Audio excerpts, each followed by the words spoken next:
Demon Hunters. Vous me répondez quoi? Je fais cette vidéo dans le cadre du K-Influencer Academy programme.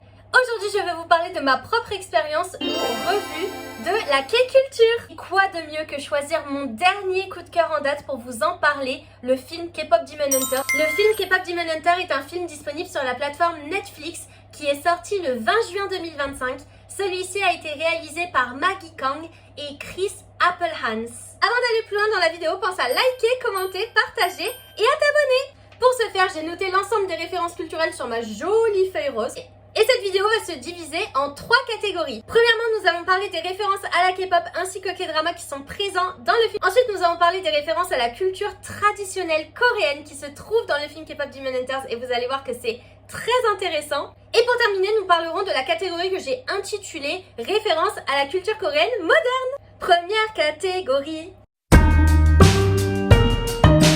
Si vous avez vu le film, je pense que vous avez toutes et tous vu que ce film parle bien évidemment du groupe de K-pop, les Huntrix. La K-pop est au cœur de ce film. Les premières références que j'ai notées dans le film K-pop Demon Hunter, c'est la bande originale du film. Dès les premières minutes du film, nous avons la chanson Strategy de Twice. Et Twice, ce n'est autre qu'un girl group de K-pop actuel. Jusqu'à la fin du film, Twice chante le générique de fin en reprenant Take Down des Huntrix. C'est un truc de fou. J'ai aussi noté un clin d'œil hyper intéressant et trop mignon, je trouve, à l'acteur qui fait le doublage de la voix de Jinu dans la version originale de K-pop Demon Hunter. Cet acteur, c'est Han Hyo-sop. Ils vont jouer la chanson Love Maybe de Melomance. Et cette chanson Love Maybe de Melomance n'est autre que la bande originale d'un K-drama d'une série coréenne qui s'intitule Business Proposal. Qui est l'acteur principal de ce K-drama, vous allez me dire?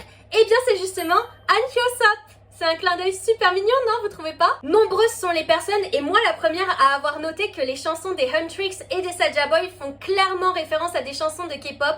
Et ça, c'est absolument incroyable. Que ce soit d'abord par les arrangements musicaux, les rythmes de la chanson, ou encore la présence du coréen dans les chansons. Par exemple, pour les Huntrix, on peut dire que Golden fait vraiment penser à la chanson I Am de IVE, ou la chanson Soda Pop des Saja Boy fait vraiment penser à la chanson Candy Sugar Pop de Astro, ou encore de Boy With Love de BTS, ainsi que plein d'autres chansons. C'est ça qui est vraiment chouette. Ce qui est aussi intéressant dans ce film, c'est la manière dont la K-pop culture est montrée, puisqu'on voit très clairement la présence de Lightstick pendant les concerts des Huntrix ou des Saja Boy.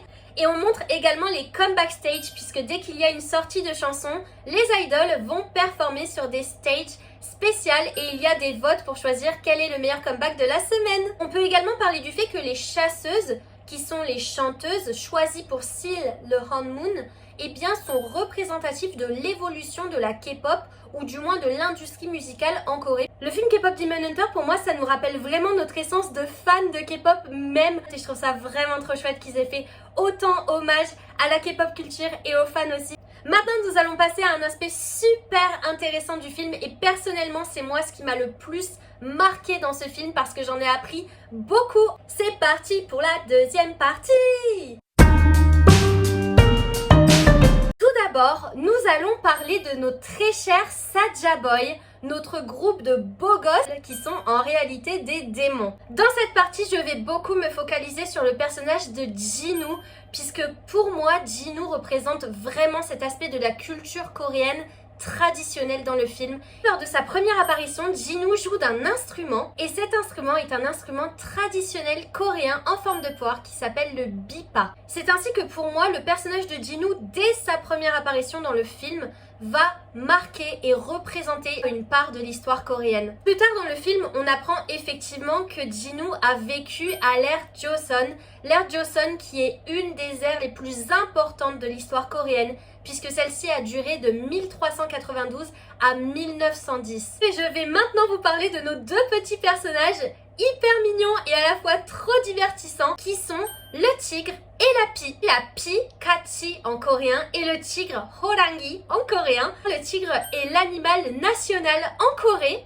De plus, avec la pie, ce sont des animaux qui sont extrêmement présents dans les contes populaires coréens. Et le design des personnages n'a pas du tout été choisi au hasard. Le tigre et la pie sont inspirés directement des jakhodo. Les jakhodo, ce sont des peintures qui représentent le tigre et la pie. Et ces jakhodo font partie de ce qu'on appelle les minhwa. Et les minhwa, c'est un art traditionnel coréen qui a connu son âge d'or à la période de Joseon. Quand on regarde des photos des personnages de la pie et du tigre dans K-pop Demon Hunter et qu'on voit des minhwa, des jakhodo qui représentent le tigre et la pie, on peut effectivement voir une ressemblance très frappante. Lorsque les Huntrix vont commencer à performer pour Seal le Hanmoon la première fois, derrière elles, on peut noter un décor avec des montagnes dessinées. C'est une référence directe aux peintures de l'ère Joseon, encore une fois, qui représente l'autorité du roi. Avant de passer à la dernière partie de cette vidéo, dites-moi en commentaire si vous aviez remarqué,